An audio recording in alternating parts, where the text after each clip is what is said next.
A grand jury investigation is now underway regarding the Trump-Russia hoax. The media enablers that peddled the lie for years, though, are circling the wagons. This is extraordinarily stupid. It's extraordinarily stupid on so many counts. Barack Obama had nothing to do with this by anybody's accounts. We're all for transparency on any potential corruption, right? But this is something that has been combed over for a decade now. I think they're trying to create the appearance of progress in this investigation without actually making any progress. They all did their job, right? For the 4 years, 5 years. Meanwhile, President Trump, he's awaiting answers. I have nothing to do. Pam is doing a great job. I have nothing to do with it. I will tell you this. They deserve it. I was happy to hear it. I actually read it just like you did. I have nothing to do with it. Here with reaction is Tulsi Gabbard, the Director of National Intelligence. Director Gabbard, thank you very much for joining us tonight. Thank you, Laura. There's a report tonight from the Federalist that the DOJ is actually asking you for more documents in its grand jury probe. Is that true? And what are they asking for now? That is true, Laura, and I just want to point out how important this is, that Attorney General Pam Bondi, through the Department of Justice, is taking this necessary first step toward accountability, which is essential for the American people to begin to have any kind of trust in the integrity of our democratic republic. I met with the Department of Justice prosecutors today, and yes, they are committed to leaving no stone unturned as they conduct this grand jury investigation and find the truth. Obviously, we've already handed over the documents that we've declassified and released publicly over the last few weeks. They have more questions, and they're going to be really taking a deep dive into this, again, looking everywhere to find the truth and conduct this very serious investigation. You heard the media reaction, and a lot of these same people were just buying lock, stock, and barrel what was sold to them during the 2016 election. But they're essentially saying, this is all old news. This is such a stupid political move on their part. And to that, you say? They are using the same old tactic that the deep state's propaganda arm in the media uses.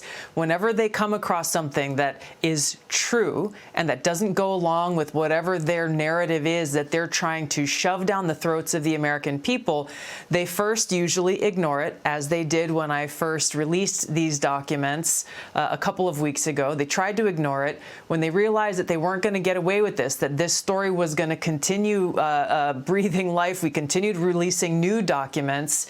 Then they decided, oh, we'll take this approach of say, oh, this is nothing. There's nothing really to see here. This is bizarre. This is a conspiracy. These are the things that they do over and over and over again.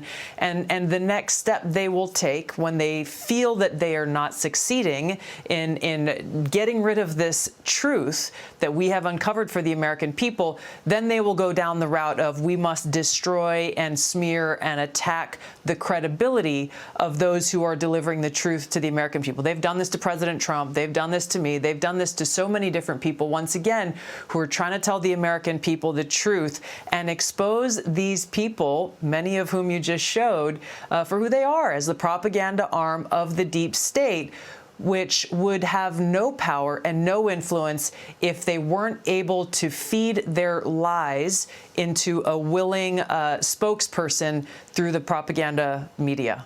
Now, Director, you said there was irrefutable evidence that Obama was the mastermind of this intelligence manipulation and the perpetuation of the Russia hoax. What is that irrefutable evidence for our viewers tonight?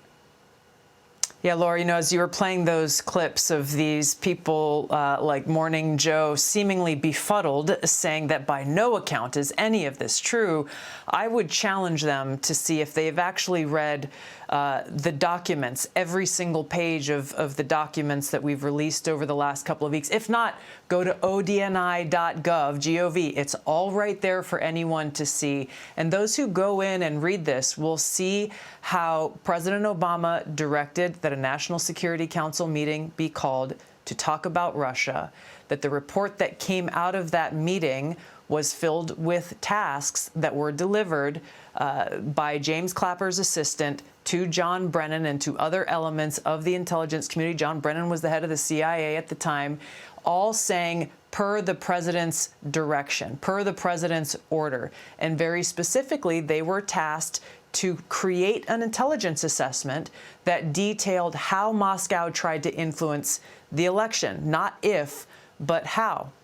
And this was the beginning of this manufactured intelligence assessment where they knowingly wrote things in this assessment that were false, and they knew they were false. They knew that they were basing it on discredited intelligence or documents like the Steele dossier that was politically motivated and that they knew was false.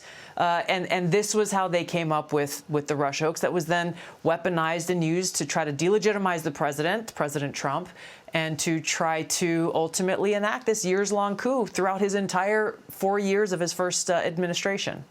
And they further say that there's like this idea of saying that Obama is guilty of treason, that there's almost no chance that he's going to be charged or convicted of treason. So why even go there? And I'll pose that question to you. The integrity of our democratic republic depends on the American people knowing the truth about what actually happened and seeking that accountability, bringing about that accountability. I don't know how else to characterize what happens when there is a sitting president of the United States, there is a director of the CIA, a director of national intelligence under President Obama, the head of the NSA, James Comey is the head of the FBI, all coming together, and this is documented in what we released, all coming together to create this lie with the intent of delegitimizing the duly elected president of the United States because the person they wanted to win actually lost. And the American people made their own choice in spite of everything that happened in that 2016 election, and they chose Donald Trump. This was not a one-off thing. This wasn't just, oh, well, they fudged the lines a little bit. They created a lie and propagated that lie in order to try to undermine the person that the American people chose to be our president and commander-in-chief. To your point that you made earlier, that when they're losing on the facts, they demonize the messenger. And in this case, you're the messenger. And I think this is a big reason your opposition to the forever war syndrome, that's one reason. But then this was another reason they clearly did not want you in your position. And to that point, Mark Warner, of course, Democrat senator from Virginia, wrote on X today, Tulsi Gabbard is a threat to our national security and should be fired. He's taking his orders pretty well, don't you think, Director?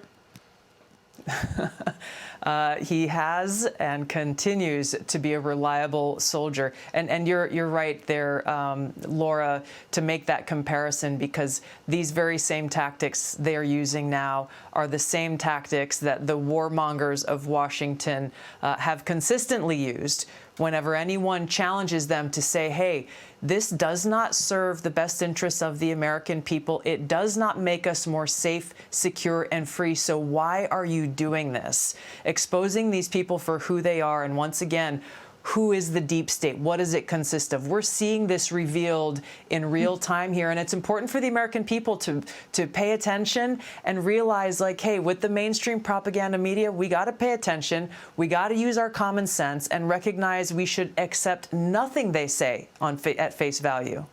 And how important is it to root out any remaining problems in these agencies, Director? Because we need our people to believe in the FBI, to believe in the CIA, to or get rid of them altogether. I mean, I hate to say that, or just completely defund a lot of these intelligence agencies. If we can't trust them, if they're going to subvert democracy and subvert our presidency, why are we funding them?